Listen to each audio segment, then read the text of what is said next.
ये रोमियो तेरा सी है। मुझे नहीं मालूम उसे और क्या नाम दूं। मुझे तो ये भी नहीं पता कि मैंने रोमियो की किताब पर कितने एपिसोड्स किए हैं, लेकिन हम रोमियो 4, 5 और शायद 6 तक पहुंच रहे हैं। देखते हैं आगे क्या होता है, ठीक है? हम रोमियो की किताब के लिए दुआ कर रहे हैं, ठीक है? और आपके लिए भी एक होमवर्क है।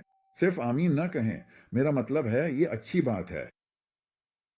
लेकिन आपने रोमियो की इस किताब को लेना है और इसके हर बाब को दुआ में शामिल करना है। अपना मुंह खोलो, वो कलाम तुम्हारे अंदर वो। बिल्कुल ठीक। और उसे अपनी जबान से बाहर आने दो। हमें खुदावन से जुड़ने की जरूरत है। हम सिर्फ इबादत नहीं करते, या हम खुदा के कलाम की इबादत नहीं करते। ये खुदा के बहुत करीब है। ये खुदा ही है, ठीक है? लेकिन हम बाइबल के खुदा की इबादत करते हैं। जी हाँ, ठीक है। आइए दुआ करना शुरू करते हैं। ठीक है। ए बाप इब्राहिम के लिए तेरा शुक्र हो खुदावन।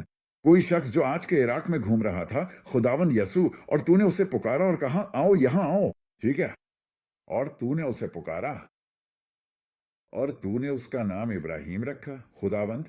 और वो बूढ़ा था, 90 साल से ऊपर, और उसकी बीवी भी बूढ़ी थी, खुदावंद। और तूने उसे खूबसूरत बना दिया, खुदावंद। और तूने उसे वादे दिए, खुदावंद। तूने उसे बताया कि तू सारा के जरिए उसे एक अजीम कौम बनाएगा। तूने वादा दिया और उसने तेरे वादे पे ईमान लाया। हम तेरा शुक्र अदा करते हैं, खुदावंद। और ये इसके लिए रास्तबाजी शुमार हुई। ईमान का कानून जो तुझ पर यकीन से है, उड़ान के कानून की तरह है, खुदावंद। ये कशिश सकल के कानून पर गालिब आ जाता है, खुदावंद। ईमान का कानून गुनाह और मौत के कानून पर गालिब आ जाता है। तो हमें भी खुदावंद यसू ईमान के जरिए इब्राहिम की तरह रासबाज ठहराता है। और ये सिर्फ उसके लिए नहीं लिखा गया था, बल्कि हमारे लिए भी। खुदावंद यसू, उसके लिए तेरा शुक्र है, क्योंकि ये दुनिया गुनाह में गिरी हुई है और हमें तेरी रास्तबाजी की बहुत जरूरत है। खुदावंद, हमारी रास्तबाजी, चाहे हम कितनी ही कोशिश कर लें, खुदावंद यसू, काफी नहीं है। सिर्फ वही राजबाजी जो ईमान से है, जैसे इब्राहिम को थी, यानी तुझ पर ईमान लाना। और ये हमारे खाते में रास्तबाजी के तौर पर डाली जाती है, खुदावंद, बिल्कुल उसी तरह जैसे गुनाह डाला जाता है।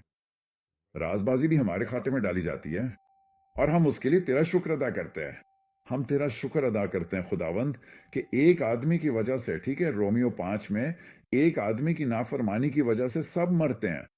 मौत सब पर आ गए। और इसी तरह खुदावन तो हमें रसूल पौलुस के जरिए दिखा रहा है कि एक आदमी की फर्मा बरदारी से हमें हमेशा की जिंदगी मिलती है। उस एक आदमी यसु मसीह के लिए तेरा शुक्र हो, खुदावंद। एक आदमी, खुदावन, यसु के नाम में तेरा शुक्र हो। हम हमेशा तेरा शुक्र अदा करते हैं, खुदावन। हम हमेशा हमेशा हमेशा हमेशा के लिए तेरी हम्द करेंगे, क्योंकि जैसे जैसे ये मुकाशफा हमारे अंदर बढ़ता जाएगा, हम उस फजल की दौलत को जानेंगे जो हमें यसु मसीह में अता हुई है। हालेलुया। वापस आ जाओ, हम रोमियो 6 में दाखिल होंगे।